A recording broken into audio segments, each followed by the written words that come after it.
Hello à toi et bienvenue dans cette nouvelle vidéo. Aujourd'hui, quelque chose d'un petit peu différent, une vidéo essentiellement sur les graphiques.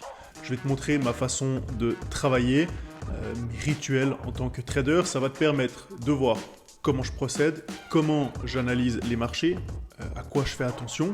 Et puis tout ça, ça va te donner une sorte de cadre de travail, ça va te donner un petit guide pour qu'ensuite tu puisses toi aussi appliquer ça sur les marchés et avoir, on va dire, une routine de travail. Donc on va faire ça tout de suite, je te fais pas attendre plus longtemps. Avant, je t'invite à littéralement exploser ce bouton like, à le pulvériser, à également t'abonner, tu sais que c'est le meilleur moyen pour me soutenir. Ceci étant dit, à tout de suite sur les graphiques. Ok, donc on a à l'écran ma plateforme de trading. Pour être précis, on a le Nasdaq, tu peux le voir ici. Donc la façon dont je travaille est la suivante, j'ai des listes, tu peux le voir sur la gauche de l'écran, où j'ai des listes personnelles, donc actions US, achats, ventes, crypto, les divergences, là où je suis en position. Ça, c'est d'autres trucs, ETF Swissquote, c'est sur une autre plateforme. Et puis, ce qui nous intéresse ici, c'est ça. Donc j'ai quelque chose qui s'appelle Forex, où j'ai toutes les paires de Forex. J'ai ensuite les Forex majeurs, où là, il y a à peu près les 9-10 paires majeures, qui sont celles que je surveille le plus. On a les matières premières avec l'or, l'argent et le pétrole. Et puis surtout, on a les indices. Donc je commence toujours le matin par analyser les indices. Donc je travaille le Nasdaq, le Dow Jones et puis le DAX. Essentiellement, c'est les trois indices que je trade le plus. Le DAX un petit peu moins. J'ai tendance maintenant depuis quelques temps à plutôt, on va dire le matin, juste analyser les graphiques. Et puis ensuite, vraiment trader uniquement l'après-midi. Le matin, ça va vraiment être pour détecter les niveaux, faire les plans du jour et puis potentiellement voir des opportunités.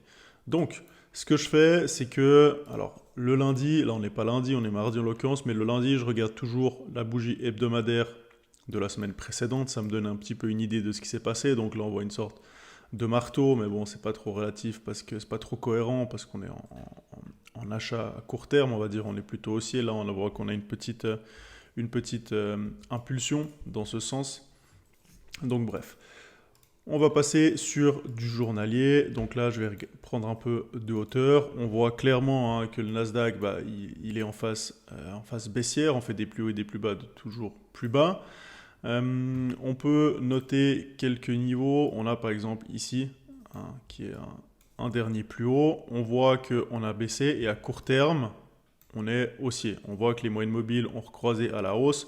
On a une tendance plutôt haussière. Donc on peut regarder, peut-être qu'on a une sorte de canal qui est en train de se créer. Alors pas tout à fait ici, les points on voit qu'ils ne sont pas très propres. Donc on a un support oblique, on voit que c'est assez bien respecté. Donc pour l'instant, à court terme, je dirais qu'on est dans une tendance de rebond technique. Maintenant, on voit, on a fait souvent des petits pullbacks exagérés. Donc là, on est revenu chercher la zone, on est venu chercher ça.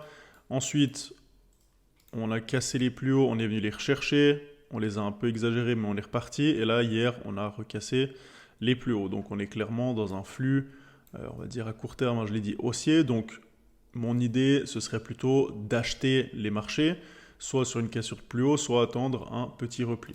On va y voir un petit peu plus clair en regardant sur les plus petites unités de temps. Donc là, on est en H4, donc en unité de temps 4 heures. Là, ce que j'ai tendance à faire, c'est, on va dire, de rendre les graphiques un petit peu plus précis, de les mettre à jour. Donc, on voit qu'on a un dernier plus bas qui est là. On a une zone assez intéressante quand même qui a été travaillée à plusieurs reprises, une fois, deux fois, trois fois. Et puis, ce qui nous intéresse aussi, c'est où on en est maintenant. Donc là, on voit qu'en 4 heures, on est sur les derniers plus hauts.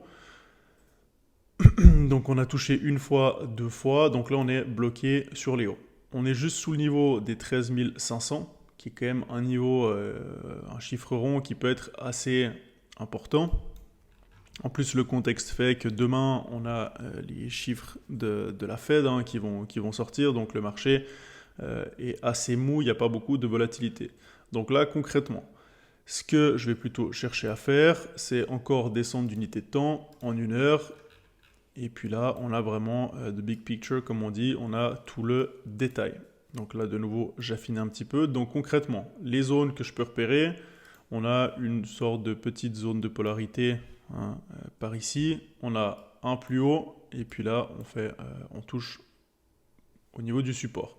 Donc, résistance, support, ça nous fait une polarité. On a aussi une petite touche ici.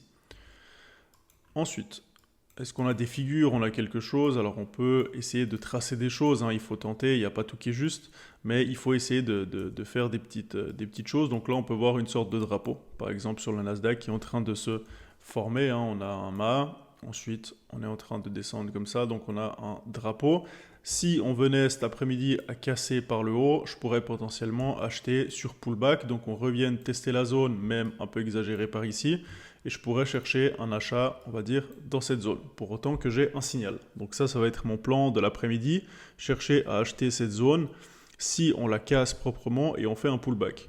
Si au contraire, on repasse par le bas, donc on repasse là en dessous, il faudra voir, on a la moyenne mobile 50, en général j'aime bien payer sur la 50 et passer en short en dessous. Maintenant j'attends souvent que ça se recroise à la baisse, qu'on change de flux, donc que la 20 repasse sous la 50. Donc pour moi on reste quand même assez haussier, il faudra voir les différents niveaux qu'on a.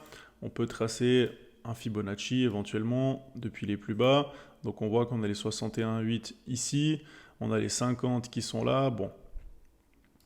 On a, comme on a mentionné aussi, encore une deuxième zone de polarité. Donc ici, aux alentours des 13 200, ça pourrait être pour moi un dernier point d'achat. Donc si on redescend ici, je pourrais tenter encore un achat, parce que si on va en 4 heures, on est encore quand même bien en flux haussier, et puis on serait aux alentours, hein, entre les moyennes mobiles 20 et 50, sachant qu'elles vont encore monter. Approximativement, on devrait être aux alentours de la moyenne mobile 50, 4 heures, sur ce niveau. Donc je dirais, tant qu'on est au-dessus de ça, tant qu'on est au-dessus de cette ligne orange, de cette polarité, je serais plutôt acheteur sur le Nasdaq, soit cassure des plus hauts, soit retour par ici pour acheter. Si on passe en dessous, là je passerais en vente, par exemple sur un rebond, si on faisait un 61,8 ou 100% ou quelque chose comme ça, mais voilà. Le flux est plutôt acheteur à court terme, donc je vais plus chercher des achats. Si on passe sur le Dow Jones, donc là on fait la même chose, hein. Je vais le faire un petit peu plus rapidement. Donc la bougie est relativement similaire à celle du Nasdaq la semaine passée. Au niveau du dos, on prend un petit peu de hauteur. On peut essayer de, comme je l'ai dit, il faut tester des choses, hein. Donc là par exemple, je tire une petite résistance. Je vois qu'on a un point de contact, deux points de contact, trois points de contact. Donc on est potentiellement sur un niveau quand même assez important. On peut tirer un Fibonacci. On voit qu'on est juste au-dessus des 61,8, mais il y a eu un échec ici. Potentiellement, ici, on a cassé. On est en train de refaire un retest. Donc là, on a quand même un niveau assez important qui se trouve par ici, entre les 61,8, la résistance oblique. Et puis, on va voir sur le Dow Jones, en passant en unité de temps 4 heures, on voit quand même que les moyennes mobiles, elles sont pas très bien orientées. Ici, on croise à la baisse, on recroise à la hausse. Donc, dans cette zone-là, on a quand même une sorte, on va dire, de range du cours avec une zone basse et une borne haute. Et puis, on fait un petit peu le ping-pong, même on peut l'élargir, hein, depuis ici. On voit qu'on a un cours qui ne sait pas trop. Il monte, il descend, il monte, il descend. Donc, on est un petit peu bloqué là-dedans. Donc là aussi, à voir cet après-midi, on a quand même une zone de plus haut. Donc, on peut tracer aussi les derniers plus hauts. Une autre zone par ici, donc les derniers plus hauts. Si cet après-midi, comme le Nasdaq, on casse par le haut, parce mine de rien, à moyen terme, on reste quand même assez haussier, hein, on pourra potentiellement chercher des achats. Si la zone est rejetée, bah là, on va plutôt shorter. Je vais quand même descendre en 1 heure. J'adapte le graphe, hein. Donc là, de nouveau, on essaie de tracer un peu des choses. Je vois que bon, le canal, il n'est pas très propre. On en a quand même un avec un point là, un point là, un point là, un point là. Donc on a une sorte de canal haussier. On pourrait dire, ok, si ce canal tient et puis que ça repasse à la hausse et qu'on vient casser ça, on pourrait payer pour essayer d'aller chercher les derniers plus hauts et pourquoi pas le haut du canal. Si par contre on casse le canal, attendre peut-être un retest pour ensuite aller chercher des plus bas, le dos qui est un petit peu moins certain pour moi à court terme que le Nasdaq. Donc à voir un petit peu comment ça va se passer. On peut toujours tracer des zones, on a une zone de polarité mais elle est un tout petit peu large ici à mon goût. On voit ici qu'on a un niveau qui a quand même été testé plusieurs fois, donc on peut essayer de tracer des choses. Encore une fois, je le dis, il n'y a pas tout qui est juste. Il faut tester, il faut effacer, il faut tourner le graphe, il faut essayer de l'agrandir, de le rétrécir, de l'élargir, vraiment essayer de travailler les zones. Le matin, l'objectif, c'est vraiment d'analyser les zones et puis de trouver un petit peu les points d'intervention pour la session US de cet après-midi. Donc voilà un petit peu pour les indices. Je fais ça sur le dos, sur le Nasdaq, sur le DAX. On a le DAX à l'écran qui est déjà ouvert depuis un petit moment. Donc là, pour les indices, je fais ça. Je fais en général mes plans. Il peut arriver que sur le DAX, le matin, j'ai un signal.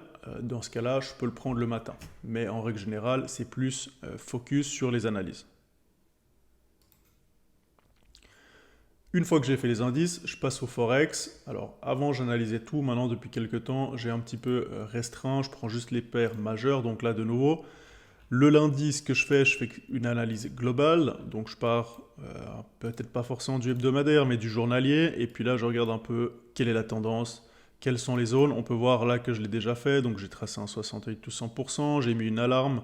On voit ici qu'on est un petit peu enfermé, à court terme on latéralise. Donc j'ai mis une alarme en haut du range et en bas du range. Si on est par le bas, ce qui est mon scénario préféré, on casse par le bas, je pourrais tenter un 61,8 tout 100%, parce que si on prend un peu de hauteur, on voit quand même qu'on est en flux plutôt baissier à moyen long terme. On fait des plus hauts et des plus bas, de plus en plus bas. On a potentiellement un début de retournement. C'est pour ça que j'ai noté aussi la zone haute. Si on repasse par là, potentiellement on peut aller inverser le flux. Donc je fais ça pour toutes ces paires-là. Donc ensuite, voilà, je descends en 4 heures. C'est le même principe que sur les indices. Donc là, on voit en effet ce range. On voit ici que j'ai tracé une petite résistance oblique. Donc ça montre encore l'importance de ce niveau. Là, on est vraiment en plein milieu du range. Donc là, les différents scénarios que j'aurai, les favoris, c'est shorter puisqu'on est dans le sens du flux baissier. Donc là, peut-être si j'ai un signal, si on casse les plus bas. Maintenant, bon, si on revient ici, il faut voir comment ça se comporte, sachant qu'on cassera cette résistance oblique. Maintenant, j'apporte un petit peu moins d'importance aux résistances obliques que aux résistances horizontales, mais après, question de goût. Donc je continue, je fais ça on voit, j'ai l'euro-dollar, on voit que j'ai tracé mes zones, donc je trace les polarités. Là, on est dans un canal baissier à ce niveau-ci, mais on voit que la paire, elle est plutôt en range. Okay. On voit vraiment les moyennes mobiles qui sont totalement plates. Si je zoome un petit peu, elles font des hauts, ensuite elles descendent un peu, mais là on n'a vraiment pas de mouvement par exemple sur l'euro franc suisse. À ce niveau-là, on est totalement bloqué dans le range, donc je note toujours mes zones d'intervention. On peut voir que là j'ai mis en évidence un support. Là il y a une deuxième zone, on voit une sorte de résistance oblique. J'ai mis aussi les plus hauts, donc on se balade un petit peu là-dedans. Je descends d'unité de temps et on voit que c'est de plus en plus précis. Bon, là, il y a un peu de double. Ce que je cherche surtout sur le Forex, c'est les 61,8 tout 100%, les retracements de Fibonacci, et puis également les divergences 1 heure. Donc pour les divergences 1 heure, j'aime bien le scanner à la main. Ce que je fais, c'est que je mets tout simplement en unité de temps 1 heure. UT 1 heure et puis je regarde si ça diverge. Donc tout simplement ça va assez rapidement. Je fixe le RSI et puis avec l'expérience je vois tout de suite s'il y a potentiellement une divergence. Là on voit qu'il y a un petit quelque chose mais elle n'est pas dans ma méthode, dans ma façon de faire. Donc je scanne un petit peu tout ça. C'est sur ces paires là que je me concentre vraiment. Maintenant, si je vois qu'il n'y a rien du tout, ça m'arrive d'aller sur toutes les paires. Et puis là, en général, je scanne uniquement les divergences 1 heure pour voir si j'ai quelque chose. Mais en règle générale, je me concentre là-dessus parce que surveiller, on va dire, 26 paires de Forex, ça fait quand même beaucoup. On ne peut pas être partout à la fois. Donc, je préfère me concentrer sur ces paires de Forex, sur les indices. Et puis éventuellement sur les actions. Maintenant, en ce moment, les actions, je dois dire que depuis le début de l'année, en long terme, j'ai des actions en portefeuille, mais en court terme, je n'ai pas forcément pris de position, que ce soit à l'achat ou en short. Je me tiens assez à l'écart des actions depuis le début de l'année, vraiment focus, indice et puis Forex. Donc voilà un petit peu, si on récapitule, j'ai mes listes. Une fois que j'ai des opportunités, bah, je mets des alarmes, hein, tu l'as vu ici, je mets sur des zones. Si j'ai une divergence qui est en attente, par exemple hier, j'attendais l'euro-yen en 1 heure. Bon, j'avais une divergence qui était en train de se former ici, mais ça s'est jamais fait, et puis on a refait un plus haut, donc j'ai abandonné.